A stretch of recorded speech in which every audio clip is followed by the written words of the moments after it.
شبیر صاحب یہ بتائیے گا کہ بہت لوگ تنقید کرتے ہیں کہ جو NFC آیا تھا اس کی وجہ سے وفاق جو ہے بیچارہ غریب ہو گیا، کیونکہ 57.5% جو ہے وہ صوبوں کو دینا پڑتا ہے. کیا ریسٹرکچر کرنے کی ضرورت ہے اس کو؟ میں NFC کے 10th NFC کے اوپر ایک چھوٹا سا اصلی واقعہ آپ کو سنا دوں. جی جی جی تو آپ کو پوری بات سمجھ آ جائے گی. ہاں ایک دن بہت بڑے ادارے کے سربراہ نے شوکت ترین کو کہا کہ آپ نے ہم سے 10th NFC کروا لیا. ٹھیک ہے. تو شوکت ترین نے جواب دیا کروا نہیں لیا، میں نے خود کیا. سمجھ آئی بات آپ کو؟ دوبارہ سمجھاؤں؟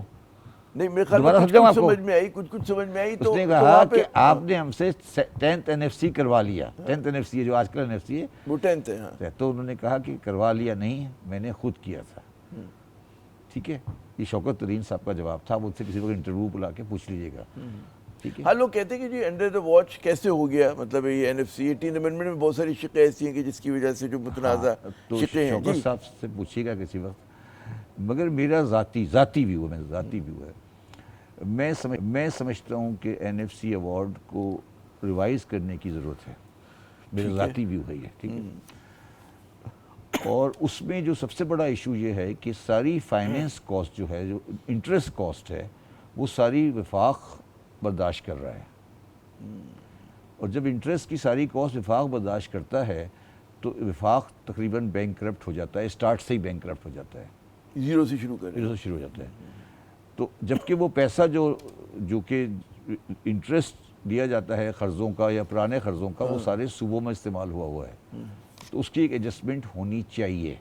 ٹھیک ہے، ہونی چاہیے. اس میں مزاحمت ہے. مزاحمت نہیں ہے، وہ ناممکن ہے. اچھا کیوں اس ملک میں ہر اچھا کام ناممکن کیوں ہے؟ مطلب NFC کو ریسٹرکچر کرنا ایک سینسیبل بات ہے کہ اگر خرچہ صوبوں نے کیا، صوبے اپنا وہ کریں. وفاق ڈیفینس دے رہا ہے، ڈیٹ سروسنگ دے رہا ہے، تو اس کو سپورٹ کرے. وہ ناممکن اس طرح ہے جس طرح کالا باغ ڈیم ناممکن ہے. صوبوں کو ہمارے یہاں مطلب ہے کہ وفاق سے زیادہ صوبے جو ہیں وہ طاقتور ہو گئے. نہیں، یہ کیا ہے؟ صوبوں کو صوبے کی رولنگ ایلیٹ، صوبوں کو ٹرسٹ نہیں ہے. تین صوبوں کو بڑے صوبے پہ ٹرسٹ نہیں ہے. اور اس کی بنیادی وجہ یہ ہے کہ بڑے صوبے کے پاس ان 3 صوبوں کے بغیر میجورٹی ہے اسمبلی میں، اور فائنینس بل جو کہ ٹیکس کا بل ہوتا ہے وہ سینٹ میں نہیں جاتا. تو ان کو یہ ہے کہ اگر NFC ایوارڈ نہیں ہوا تو کل کو ایسا ہو سکتا ہے کہ سارے بنیادی فیصلے جو فائنینس کے بارے میں ہوں وہ ایک صوبہ کرے گا. یہ ہے پاکستان کا بنیادی مسئلہ. اگر آپ یہ مسئلہ پاکستان کا حل نہیں کریں گے تو پھر میں دوبارہ کہتا ہوں، پھر آپ کو اچھا نہیں لگے گا، یہ ریاست نہیں چلے گی. بہت سارے لوگ کہتے ہیں، ظاہر ہے کہ لوگ بڑا اس پہ ناراض ہوتے ہیں کہ نئے صوبے بننے چاہیے. نہیں، میں نئے صوبے کی بات نہیں کر رہا. میری لاجک کو آپ سمجھے نہیں. میں سمجھ رہا ہوں. پاکستان ٹوٹا بھی اسی وجہ سے تھا کہ اس وقت جو پوزیشن تھی وہ یہ تھی کہ ایک صوبے کو، اس وقت جو ایک صوبہ ایسٹ پاکستان تھا، اس کو باقی تمام صوبوں سے زیادہ میجورٹی تھی. وہ تو بیچاروں نے پھر بھی پیرٹی تو کر لی تھی نا. پیرٹی غلط کی تھی نا. جب پیرٹی ختم ہوئی ملک ٹوٹ گیا. لوگوں کو دیکھو عامر، پتہ نہیں کتنی زندگی ہے. اب ہمیں چاہیے کہ ہم سچ بولیں اور سچ سوچیں. سچ بولے نہیں، سچ کم از کم سچ سوچیں. سوچیں بھی ظاہر ہے کہ آپ کو درست کرنے تو آپ کو آبجیکٹیو چیزوں کو سوچیں. اگر آپ کو NFC ایوارڈ کرانا ہے اور امینڈمنٹ کرانی ہے NFC ایوارڈ میں، تو اس کے ساتھ پھر ایک امینڈمنٹ اور بھی آئے گی. وہ کیا؟ وہ یہ آئے گی کہ منی بل جو ہے، ٹیکسیشن کا بل، وہ سینٹ میں بھی جائے گا. تو آج کل تو حکومت کو ماشاءاللہ اتنا شوق ہے ترامیم کا، ساری توجہ جو سپریم کورٹ پہ ان کی مبذول ہے، تو یہ ہونا چاہیے اس کے اوپر اس طرح کی ترامیم جو کہ کہتے ہیں ریاست کی فنکشننگ کو زیادہ سہل بناتی ہیں، جس پہ لوگوں کا اعتماد بڑھے. یار یہ ترامیم جو آپ کو دیکھ رہے ہیں، آپ ترامیم جو آئی ہیں، کیا یہ ریاست کی بھلائی کے لیے آئی ہیں؟ میرے خیال میں تو نہیں. تو پھر تو آپ نے عوام سے کوئی تعلق نہیں.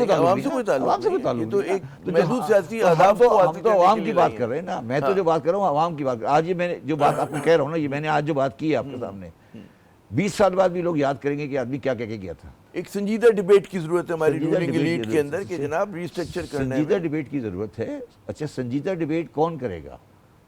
ایک بڑا سوال ہے. اچھا سنجیدہ ڈیبیٹ کرنے